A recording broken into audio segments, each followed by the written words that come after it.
ஒரு நாவு போதாதே, நீர் செய்ததை சொல்ல இந்த ஆயுள் போதாதே.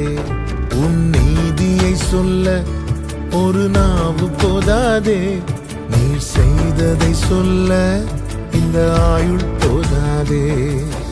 இன்று என்னை காண்பதெல்லாம் உம்மால் தானே வந்தது.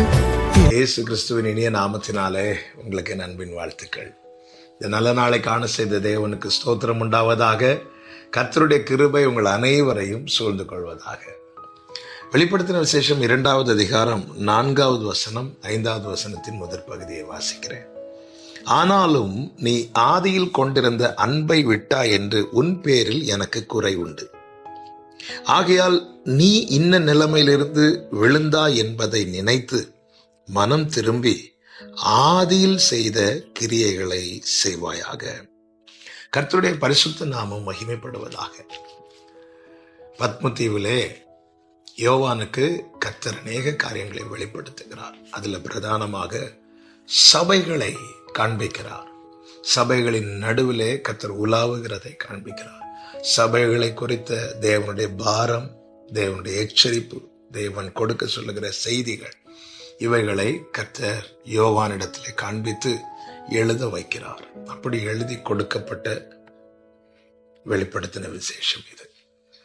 அதுல எபேசு சபைக்கு சொல்லுகிறார். எபேசு சபைக்கு என்று சொன்னாலும் சொல்லப்பட்ட செய்தி எபேசு சபைக்கு மாத்திரமல்ல. காரணம், ஒவ்வொரு சபைக்கார காரியங்களை சொல்லிவிட்டு ஆவியானவர் சபைகளுக்கு சொல்லுகிறதை காதுள்ளவன் கேட்க கடவன் என்று எழுது என்றுதான் சொல்லுகிறார். என்ன சொல்லுகிறார்? நீ ஆதியில் கொண்டிருந்த அன்பை விட்டாய். எதை விட்டிருக்கிறாங்க? தேவன் எதை விடக்கூடாது என்று சொல்லி இருக்கிறாரோ, அல்லது இந்த வேதம் எதை பிரதானமாய் முன்னிறுத்துகிறதோ அதை விட்டாய். இது குறையாய் பார்க்கப்படுகிறது. சொல்லிவிட்டு கர்த்தர் சொல்லுகிறார், ஆகையால் நீ இன்ன நிலைமையிலிருந்து விழுந்தாய் என்பதை நினைத்து மனம் திரும்பி ஆதியில் செய்த கிரியைகளை செய்வாயாக. நீ எந்த நிலையில விழுந்தாய் அதை நீ அறிந்து அதை நீ சரி செய். நீ ஆதியில் கொண்டிருந்த அன்பை விட்டாய் என்று சொல்லிவிட்டு கர்த்தர் சபையை கைவிடவில்லை. மாறாக சபைக்கு கர்த்தர் என்ன செய்கிறார் என்றால், திருந்துவதற்கு, மீண்டும் எழும்புவதற்கு கர்த்தர் சான்ஸ் கொடுக்கிறார். நீதிமானுடைய அடையாளம் என்ன தெரியுமா? வேதம் சொல்லுகிறது, நீதிமான் 7 தரம் விழுந்தாலும் அவன் எழும்புவான். நீதிமானுடைய அடையாளம் விழுகை கிடையாது, அவன் எழும்புகிறது தான் அடையாளம். வீழ்ச்சி பல நேரத்தில் வருவது உண்டு. நம்முடைய மாம்சம் பலவீனமானது, அறியாமல் விழுந்து விடுகிறோம். பேதுரு மறுதளிப்பதற்காக போனதல்ல, போன இடத்துல மறுதளித்து விட்டான். அவனுடைய மாம்சம் பலவீனமானது, விழுந்து விட்டான். ஆனால் கர்த்தர் அவனுக்கு சான்ஸ் கொடுக்கிறார் பாருங்க, மீண்டும் எழுந்து வருவதற்கு. இதுதாங்க கிருபை. கிருபை மேல கிருபை கர்த்தர் நமக்கு தருவது மீண்டும் எழுந்து வருவதற்கு. விழுந்தவன் எழும்புகிறதில்லையோ? விழுந்தவன் விழுந்த இடத்திலேயே தான் கிடப்பான், அவன் எழும்புவான் அல்லவா? அப்படி எழும்பி வருவதற்காக தேவன் கிருபை தருகிறார். இந்த நாளை கர்த்தர் காண பண்ணியிருக்கிறார். போனராவினில் ஜீவித்தோர் பலர் பூமி விட்டுமே போய்விட்டார்.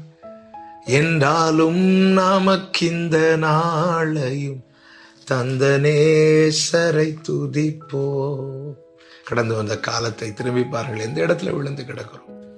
ஆதியில் செய்த கிரியை தேவனுக்கு பிரியமானவைகள். நம்முடைய ஆராதனைக்கு அடுத்த காரியம், ஜபத்துக்கு அடுத்த காரியம், நம்முடைய நற்கிரியைகளுக்கு அடுத்த காரியம் எல்லாமே தேவனுக்கு பிரியமாய் ரட்சிக்கப்பட்ட ஆரம்பத்தில் நம்ம காணப்பட்டது. இப்பொழுது விழுந்து கிடக்கிறோமா? விழுந்து கிடக்கிறோமா? சரி செய்ய கர்த்தர் இந்த நாளை கிருபையாய் தந்திருக்கிறார். சரி செய்வோம், சரி செய்வோம். ஓசியாவிலே சொல்லப்பட்டிருக்கிறது 14வது அதிகாரத்துல, அவர்கள் தங்கள் அக்கிரமங்களை விட்டு திரும்பி வருவார்கள், வார்த்தைகளை கொண்டு திரும்புவார்கள். அப்படி திரும்பி வரும்போது நான் அவர்களை மனப்பூர்வமாய் சிநேகிப்பேன், அவர்கள் சீர்கேட்டை எல்லாம் குணமாக்குவேன் என்று. பிரியமான கர்த்தருடைய பிள்ளைகளே, நம்மை நாமே நிதானித்து அறிந்தால் நியாயம் தீர்க்கப்படும். சிந்திப்போம், கிரியைகளை சரி செய்வோம், கிருபையை பயன்படுத்துவோம். கர்த்தர் உங்களை ஆசீர்வதிப்பாராக. நல்ல தகப்பனே, நாங்கள் எந்த நிலையில் விழுந்து கிடக்கிறோம் என்பதை நீர் அறிவீர். கிருபையாய் உணர்த்தும். எபேசு சபைக்கு உணர்த்தினீரே, நீ ஆதியில் கொண்டிருந்த அன்பை விட்டா என்று உன் பேரில் எனக்கு ஒரு குறை உண்டு என்று சொல்லி உணர்த்தினீரே. அதே போல நாங்க எதுல விழுந்து கிடக்கிறோம் உணர்த்துங்கப்பா, திருத்துங்கப்பா, திருந்த கிருபை தாங்கப்பா. இயேசுவின் நாமத்தில் பிதாவே, ஆமென்.